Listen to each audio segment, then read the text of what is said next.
Hi, I'm Steve Pemberton, and I'm talking to you today again about investing in real estate. And the topic really is, how do you become a millionaire through real estate?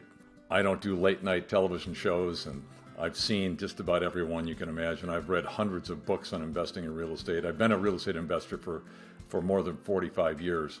And I will tell you what my secrets have been, and then in a later broadcast, I'll go into some real detail that I think will make even more sense. But you basically have got three types of investors. You have the investor that is the buy and hold, which is me.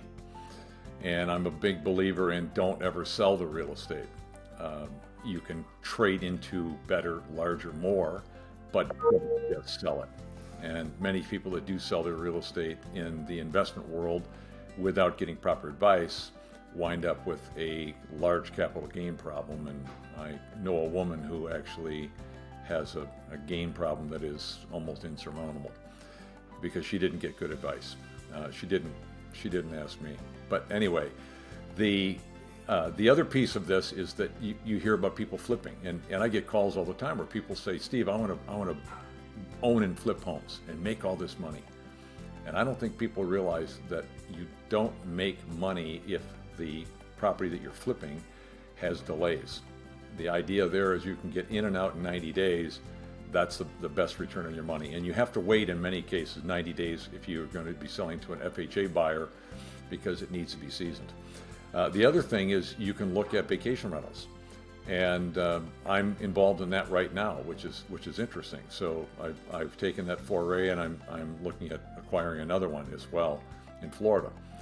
But basically, the buy and hold. A friend of mine, he coined the phrase 15 and out, and 15 and out means this: that you buy your first house, investment property, and if you're a first-time buyer, you buy your first home, then you buy the investment property, but you move into that, and there are some benefits there for interest rates and reduced mortgage rates. But you buy house number one, and if you're able to buy house number two in year two, or maybe you have to do it in year 3 or 4 where you have enough money. But eventually what happens is house number one at the end of 15 years has so much equity in it, you can extract the equity out and it still will cash flow because the economy, of course, with inflation, rents are going to be much higher in 15 years. So you can extract the equity out and you can now buy more real estate with nothing but the equity that you pulled out of the first house. Year number 2, if you're able to, or if it's 4 or 5, when you buy your second property, same thing. That's year number 16. You do the same thing. Year number 17 would be house number 3. Year number 18 would be house number 4, and so forth. So you've got this perpetual motion of money coming in that you can now diversify and continue to build your real estate portfolio. Ultimately become not just a millionaire, but a multimillionaire. And I've got several clients that I've shown this to and several clients that have done incredibly well. So that gives you just kind of an idea of wealth building through buy and hold. Then with flipping, that is, you'll need a team of contractors and people that are really specific to that property, and somebody who's got a great eye for design, and you can still make a lot of money doing it. Typically you're going to pay taxes as ordinary income, but seek the advice of a tax counsel for that.